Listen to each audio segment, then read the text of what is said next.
BFP po. Ano, Bureau of Fire Protection. Bureau of Fire Protection. So, sila po ay mag-ooperate under the control ng kanilang chief. So, parang president nila, kumbaga.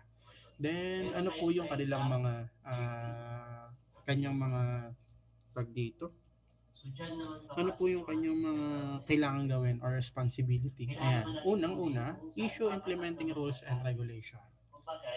Prescribed standards, ayan. So, ano po yung rules and regulation po na yan? Ito pong lahat po na ito. 475 pages. Ano? So dito papasok ngayon about fire alarms, fire alarm system, fire detection, ano pa ba? Kung ano yung mga sprinkler na kailangan sa school, kung anything na related sa fire, Ayan. So, ayan. Itong other naman na other na responsibility niya, medyo hindi na related sa electrical engineer. Like this one, reorganize the BFB as may be necessary or appropriate. So, kung meron siyang tatanggalin na tao or what, or may hire siya. So, ganun. Support, assist, fire volunteers, mga ganun yung mga responsibility pa nito. Hindi ko na siguro ito pakabasahin, So, ayan. Hindi kasi siya masyadong ganun ka-relevant sa electrical engineering. Ayan. Ito, letter H. Relevant to sa atin. So, una, sabi dito, inspect at reasonable time. Any building, structure, installation, or premises for dangerous or hazardous condition or material as set forth in this code. So basically, if ever po na mapasok kayo sa BFP as inspector, kasi po tayo po ay qualifications. Baka search natin. Yan, Rule 8. Yan. Kasi kung pabasahin nyo to, qualified po tayo. So, as fire safety inspector. So, pwede po tayo dyan pumasok. So, for example nga na napasok kayo doon, yan, magiging trabaho nyo ay ito, inspect at reasonable time, any building, structure, installation, or premises for dangerous or hazardous condition or material. Yun lang naman yan. Then, ayan, letter J, skip ko na yung I ha. Then, require the building owner or occupant to submit plans and specifications. So, if I'm not mistaken po, sa construction, ay bago po kayo makabitan po ng kuryente, ay ayun nga, kailangan nyo po muna ng permit ng bombero. Actually, bago ka yata makapagtayo ng bahay, kailangan mo ng plans and specification. Itong plans and specification po na ito, kasama po dyan yung mga electrical plans. Okay? So, electrical plans, tayo po yung gumagawa na. Pero yung nagsasign and seal, alam nyo na yan, professional electrical engineer. So, ayan. And other pertinent documents of the said building to ensure compliance dun sa applicable codes. Sa electrical, alam natin ang applicable na code ay yung Philippine Electrical Code, which is ganun din naman yung sinasabi nga dun sa IRR or Implementing Rules and Regulation po ng batas po na ito, na ayun nga, kailangan ang lahat ng electrical wirings ay sunod sa PEC. Meron pong may tanong pa? May tanong na? Masyado ba ako mabilis? Part-track naman kayo kung goods pa tayo. Alright. So, ayan, technical stuff. Ayun nga, sabi ko kanina ay qualified tayo. Since tayo ay licensed. So, kung kayo ay gusto, pwede kayo pumasok dito. So, nakalagay dito, BFP shall constitute a technical staff of highly qualified person who are knowledgeable on fire prevention, fire safety, and fire suppression. Sir, hindi po kami knowledgeable dito sa tatlong to. Meron po kayong kailangang ipasang test pa muna bago kayo makapag-apply dyan. Pero at least alam niyo na kuha niyo yung isang requirement doon. Tatlo kasi yan eh. Ayun. ito yung kailangan nyo. Yung sinasabi dito ng knowledgeable daw. Ano, so, shall have completed per arson, investigation, and inspection course. Yan. Then, meron pa yung seminar na 40 hours. Kung gusto niya lang naman. Ano. Ayan. So, yun pong mga staffs po na yun, pwede po silang appointed in service or hired sila as consultant in accordance with law. Yun lang naman yung sinasabi dyan sa Section 6. Then, Section 7. Ano po yung mga kailangan po ng isang building or business premises or structure? Ano? So, ito po inspection requirements, safety measure for hazardous material, safety measures for hazardous operation, and provision on fire safety construction, protection, and warning system. So, isa-isay natin. So, una is inspection requirements. As the term suggests, ayan, kailangan po ng ayun nga, ng inspection na ginagawa ng isang inspector. Ano? So dito po kapag po pumasa kayo dun sa inspection, magkakaroon kayo ng permit or license by the local government kung ano ba yung gagawin nyo dun sa premises na yun. So pwedeng use or occupancy of the building, pwedeng tirahan or kung mag-business kayo dun. Then number two, kung storage, handling or ayan, storage doon ng mga materyales. Ano? Hindi lang po basta-basta materials, kundi explosive or combustible, flammable, toxic, and other hazardous material. Ano? So, titignan nila kung compliance ba kayo. Paano po sir kapag hindi po pumasa sa compliance? Dito po yan papasok sa ayan, mamaya pa, section 9. Ano? So, dito muna tayo sa B, safety measures for hazardous materials. So, kailangan meron daw pong safety measures sa mga materyales na ito. Hindi ko na po yun babasahin isa-isa. Madami ano. So, hindi lang po basta-basta sa pagmamanufacture niyan, hindi lang sa pag-storage niyan at pag-handle po niyan. Yung ang gagawin natin ano, kailangan meron po tayo safety measures sa pagmamanufacture, pag-storage, pag-handle niyan, nitong mga materials po na ito. Okay? Then, another thing is yung hindi lang po sa mga materials, kundi sa mga operations din, dapat meron tayong safety measure. Okay? So, ano na tayo? So, inspection ng unang kailangan, tapos safety measure sa mga materials, then safety measure sa mga hazardous operation. So, ano po ba yung mga hazardous operation na may kinalaman sa fire? Ayan, welding and soldering, yung ano bang Tagalog ng pag-welding? Nalimutan ko. Anyways, gets nyo naman na yan. Pag-welding, and then, alam naman natin, may heat gun na involved at saka may electricity din na involved. Ano? So, may risk ng fire. Industrial baking and drying. And then, ito, so nyo yung number 5, smelting and forging. Yan. Isa pa po yan sa mainit-init talaga. Ano? So, may risk ng fire. So, kailangan daw po ng safety measures sa mga bagay po na yan. Okay?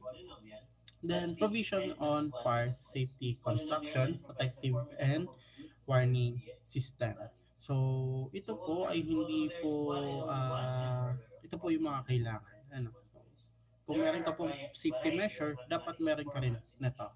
Fire alarm systems, fire protection, katulad po ng mga sprinkler, gusto ko yata ng dessert.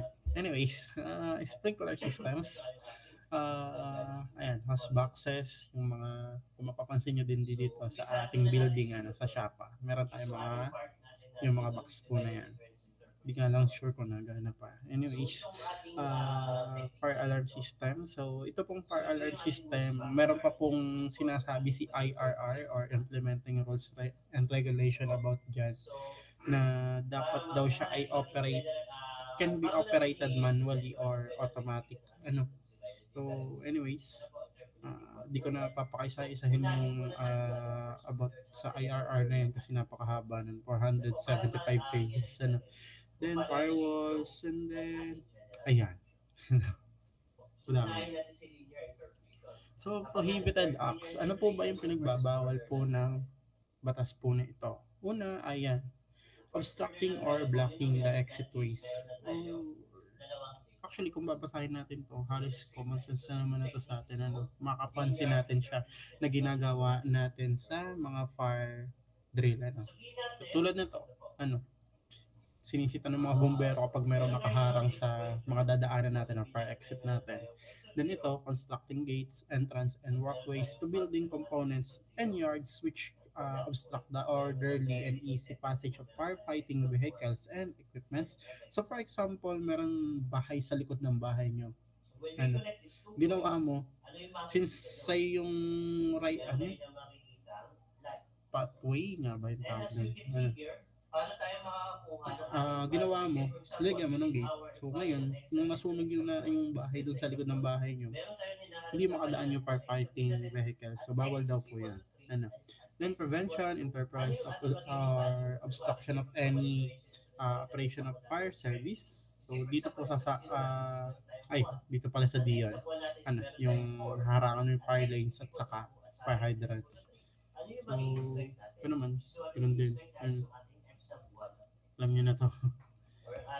Then, violation, penalties, abatement of fire hazard. Sir, ano pong ibig sabihin ng abatement? So, basically, pagbabawas siya ng, or sinasabi dyan na babawasan mo yung risk.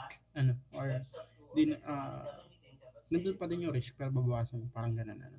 So, kalagay dito, fire hazard shall be abated immediately. Ano, so, dito, kunwari, pumasok kayo as inspector ng BFP. So, napansin nyo na merong fire hazard or hindi pasado, walang sprinkler system, yung wirings ay puro extension, hindi nagana yung fire alarm ng isang building. So, gagawin nyo doon ay lalagyan nyo siya ng gantong warning. Nakikita nyo ba yung mouse pointer ko? Ano? Yan. Warning, this building structure is a fire hazard. Ayan. So basically, ang gagawin po ni owner, ano po, within 10 days, 10 to 15 days, dapat maayos niya yan. Okay? Paano po pagka hindi? Meron po tayong tinatawag na summary abatement. Ano? So ano pong ginagawa po dito? So si BFP, siya po yung gagawa ng paraan po para lessen yung inyong fire hazard. Pero meron po yung catch. Ano? So, summary abatement are used herein shall mean all corrective measure undertaken to abate hazard. So, ayun nga, summary abatement siya yung ginagawa para may correct yung mga mali dun sa isang building. Then, nasan ba yun? Ito pala. So, ibig sabihin po ba naglabas po ng pera si government? Ano? So, hindi po. Ano? So, dito sa section 10, sinasabi dito na if the owner, administrator, or occupant fail to reimburse the government of the expense incurred in the summary abatement within 90 days, so kunwari is yun nga, naglabas ng pera yung ating government, then after 90 days, pag hindi po siya na-reimburse ng owner, ang gagawin po ay the building or structure shall be sold at public auction. So, ayun, ano, babawiin nila yung nagastos nila. So, no property subject to the, ano ba sinasabi dito? May be sold at price lower than the abatement expense. So, yung nagastos nila, hindi dapat mas lower dun sa makukuha nila. Ano? Then, so, anyways, yun, sige. Let's continue. So, the property shall be forfeited in favor of the government if the highest bid is not at least equal to abatement expense. So, basically, babawiin nila yung kanilang nagastos. Okay?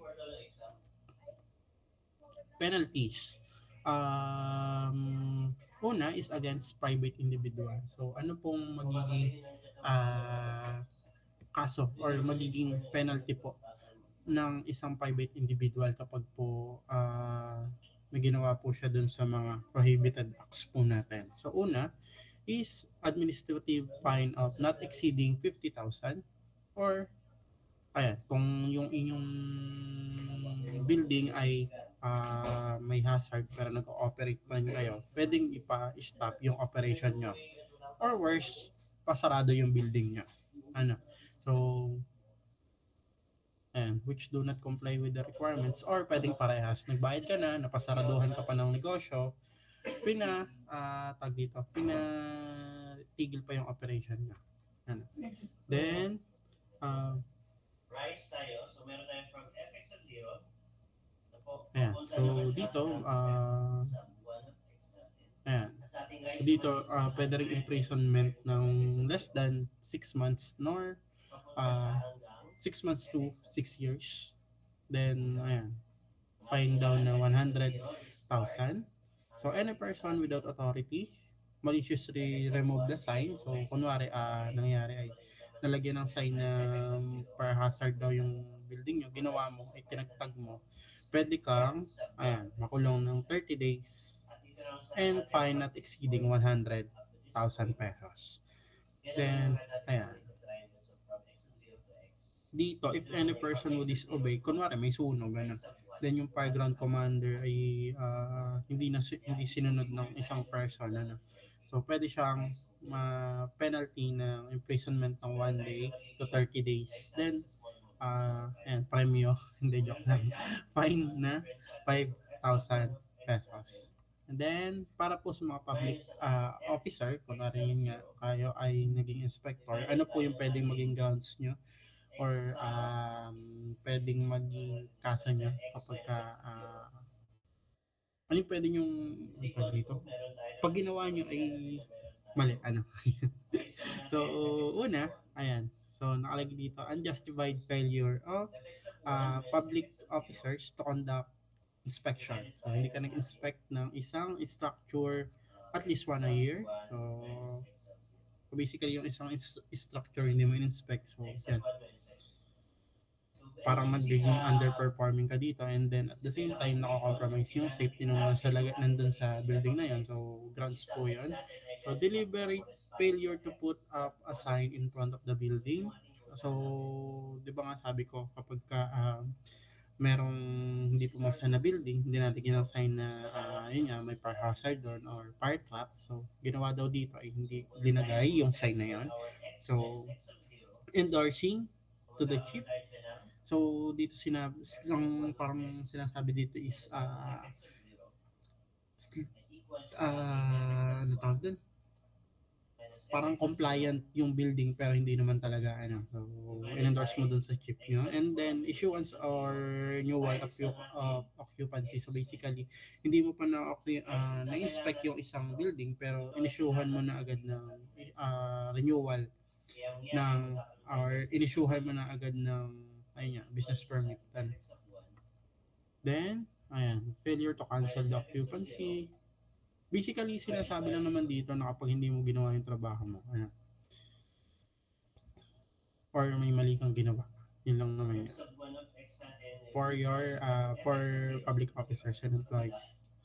So, ano po yung pwedeng maging, oh, kulang. Ayun, hindi ko na-highlight, ano. So, pwede ka ma-punish ng 6 months imprisonment, 6 months to 6 years, and fine na not more than 100,000 pesos. Okay? So, appropriation and source of income. So, saan po ba kumukuha ng income si BFP para po siya is makapag-operate? Una, ayan, ay yung mga binabayad po natin kapag po sila ay nag-i-issue ng certificate, permits, and license. Ano? Provided sa Section 7. Then, ito po yung kanyang iba pang pinagkukunan. So, 1% daw. Sorry, 1/10%. So, 0.1%.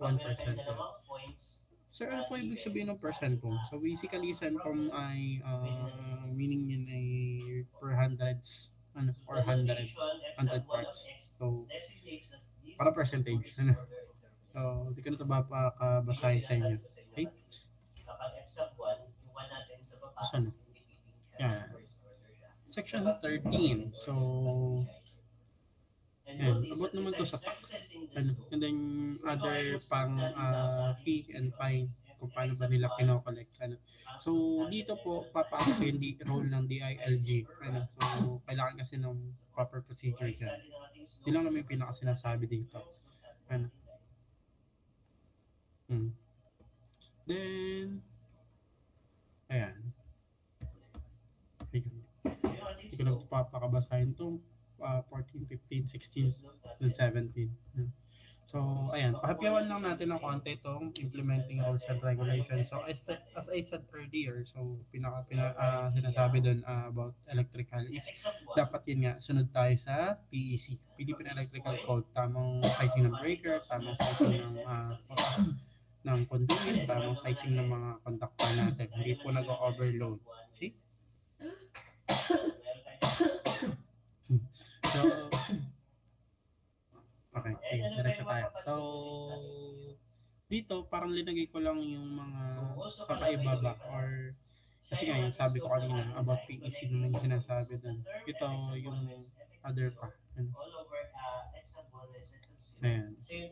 So, una is about qualifications. Wait nga. Palit na yung edit. Ayan. Naligaw yung chapter. At kapag sinunod natin yung ating magiging ayan. Kasi meron tayong general equation mamaya natin sa Newton's predicting polynomial. Buting doble ito. Ayan. So, una na qualifications for uniform personnel is yan.